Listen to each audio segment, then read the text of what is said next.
Hi everyone, welcome back to this channel. In this tutorial, I will show you how to cook or to unlock the grilled squid with Starfruit Jam recipe in Heartopia.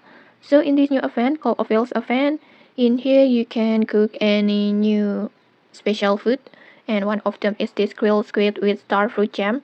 And to cook this food, you just need to unlock the recipe first. And to unlock it, first just go to your title stove, choose this grilled squid with fruit jam, the original recipe. You can get this recipe from NPC Massimo. You can buy it from him. And then after that, just complete all the ingredients. You need the Japanese flying squid that you can fish it at the Whale Sea. And then you need the sea grapes and wakame that you can get it from the Whale Fall Canyon. And then after that, just replace the fruit jam with the Starfruit Jam like this. And then after that, just simply start cooking.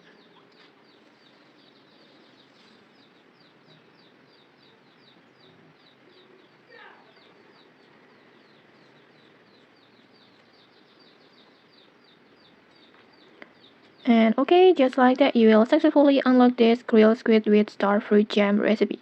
And okay, that's it. If you found this helpful, don't forget to like, comment, and subscribe for more tutorials. Thanks for watching, and see you!